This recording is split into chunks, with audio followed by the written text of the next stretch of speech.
Hi everybody, it's Janice, and today I'm going to do a technique video. We are going to do some a resist technique with heat embossing. We're going to be making a background for a boy birthday card, and so this video will be just creating the background basically for that card.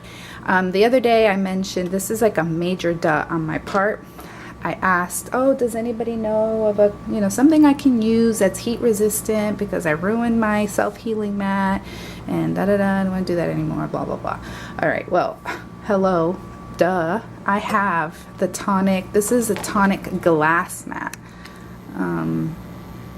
Great for heat, okay? It does take the heat. So there's my answer right under my nose, literally, okay? So we are going to cut down, this is kind of a beigey color. I forget what the official paper tray ink color is. I don't remember right now, but that's what I'm using. It's thick. I like the weight of it, but you could use any kind of, cardstock. It's just that I have this. I want to use what I have. My standard A2 size card is going to be 4 1/4 by 5 1/2. That's another thing I like about this, or any mat that has your standard size, because you can kind of position things and see how they're going to turn out, before you make your design. So I know that I want my panel to be about 1 inch smaller than this. Okay, so I'm going to cut the paper, and I'm going to zoom in a little bit because I want to show you something on if you're new, and I gather that maybe there are some newbies out there. If you want to chime in the comments and say, yep, me, I'm a newbie, yep, me, I'm a newbie, and I subscribe to you, then that way I know my audience, and so that would be great if I could know that, and then I could get to know you a little bit. And I enjoy the comments, and I love the encouraging notes that you guys leave me. So thank you very much. That makes my day. So here we go. So here you see, here's all your inches, right? And you'll see that each of the inches are divided into 4, right? The big segments here, right? 1, 2, 3, 4. Those are quarters. Like I was telling you, a quarter, like in money, a quarter is 25 cents. So 0.25 is a quarter. So that way you know how to convert that. If somebody says 3.25, it's 3 1/4. And then those are further divided. Okay, so like the quarters are also divided into half.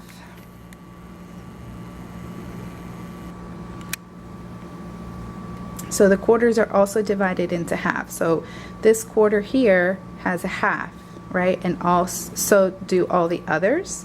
So if you take that, that means you're doubling. So now you don't have quarters anymore. Now you have eighths. So there's 8 of those. 1, 2, 3, 4, 5, 6, 7, 8. Okay? And then each of those quarters can also be divided into 4. Okay, so if each of these has 4, right, then what we have now is 16ths. All right, so there you go. Basic measurement tutorial, I guess. That helped me. I saw someone do that once, and it helped me a great deal. So just want to pass that on. So what we're doing is we're cutting this paper to 3 1/4. Right here, okay, this big one. All right, love the quarters. They're very easy to find. When you get down into 16ths, then you gotta like really stop and think. So what we do is we set our paper in there, push it all the way up to the stopping. This keeps your paper in, it keeps it nice and straight for you. So you cut a nice straight line. If you don't pay attention to that, you'll cut a crooked line either way. So you want to push it all the way in. And I like to start from the bottom, which you can't see. I don't think you're going to be able to see. Okay, here we go. So, all right, so now we've got 3 1/4 inch width here. Now we want to go to 4.5 or 4 1/2. So we're going to go to the 4 and then move it down to the halfway mark.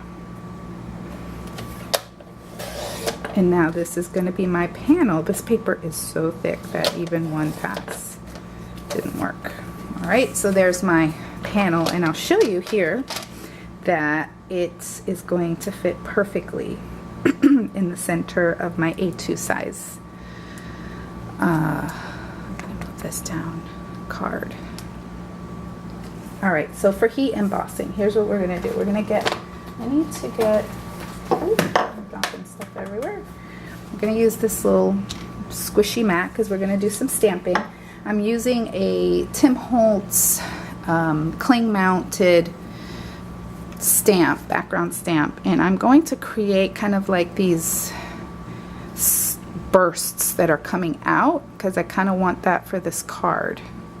Because I want it to be cool. Now that my son and his friends are getting older, you know, I have to think of the cool effect. You know, there's a cool factor. I don't want to make something that my son's friends will be like, wow, this is really lame, you know. So the kid getting this card is 9, so I don't know, we're gonna see. We might have to break out the mixed media art from now on just to make it really, really cool. And I did get that. Nolan, the other, my friend's son, said, how did you do that? You know, and he said it in a way that seemed like he really wanted to know. And that made my day, Nolan, when you did that. If you're watching, when you said that, that made me feel good. And that's what I want. I want them to be like, oh, wow, how'd you do that? That's a cool thing to say, not like, oh, yeah, gee, thanks. Okay, so let's get back to this. Versamark ink, the stamp, we're going to stamp it,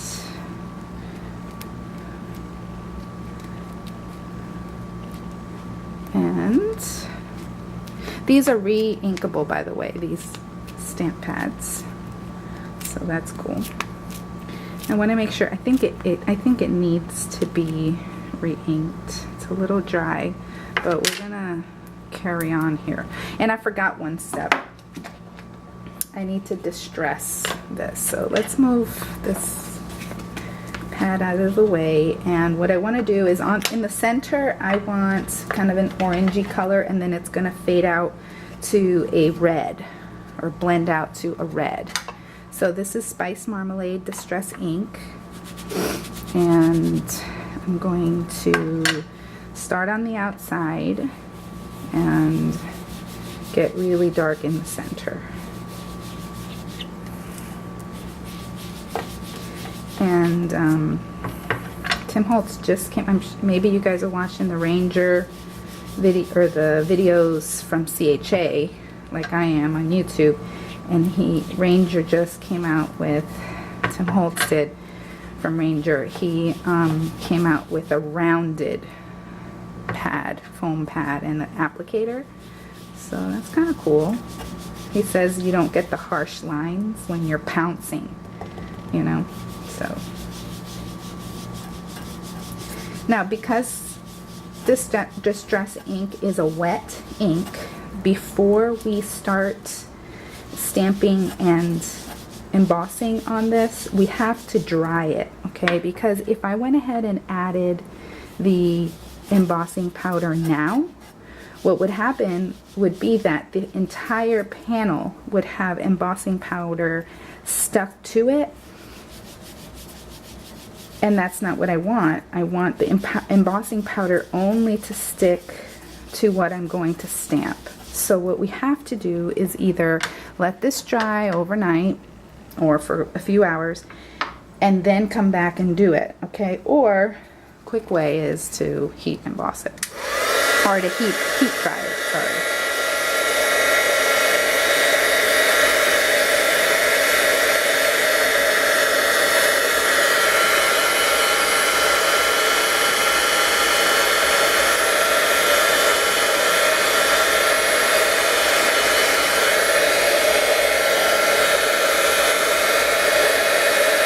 It doesn't feel wet to the touch, so it's kind of hard to tell. It's going to be kind of like a trial and error kind of thing.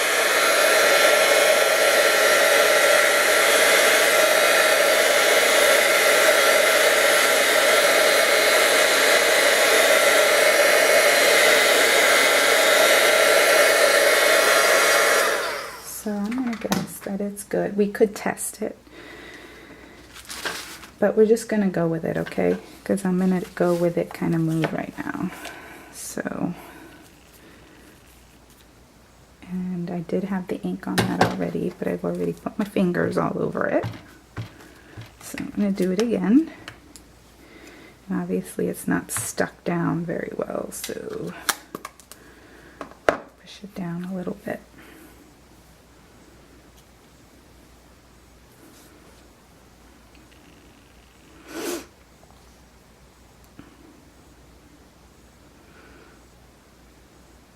And since this is a distressy kind of a look, we don't need it to be exact. And you're not going to see anything because it is a clear ink.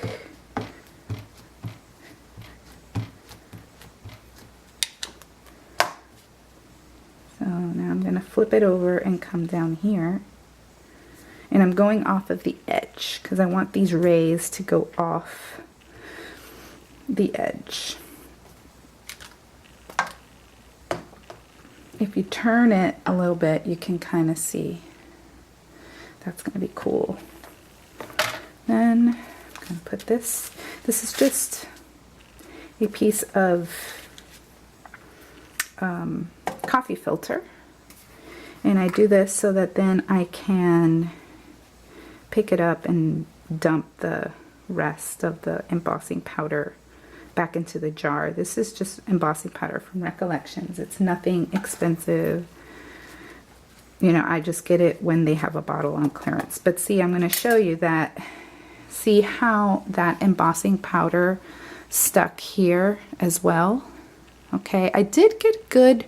It dried pretty well over here, but over here it's stuck there. Now, if you really don't want that on there, you can take a brush or your finger like this and just do it kind of, because I think I want to keep, I'm going to take it off of the edges, and I'm not going to be too, you know, fussy about it.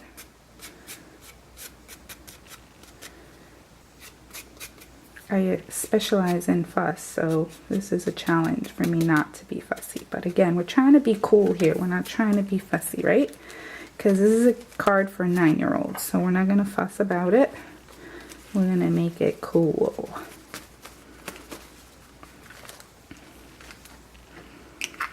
Okay, now the magic. So I'm going to hold this with my tweezers, because this gets hot.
Okay, now we're going to let it dry or cool down just a little bit, but can you see the shine?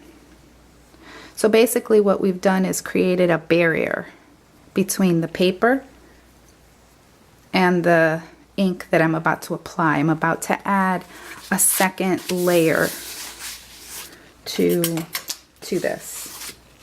So I'm going to take my barn door And I'm going to use the same exact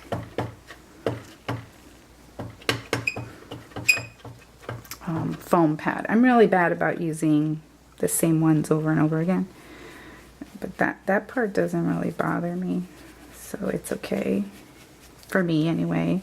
Some people like to just use a different one for every single one, and that's, you know, that's fine. That's works too. I have a friend, my friend Robin. She has Velcro to the bottom, and so she's got it on right there when she needs. So I love that. It doesn't work for me because of my storage solution, but someday when I have a craft room that is big and I have room, I'll do that. I really like that method a lot. So let's see. So do you see how we are only, our embossing or our ink is only going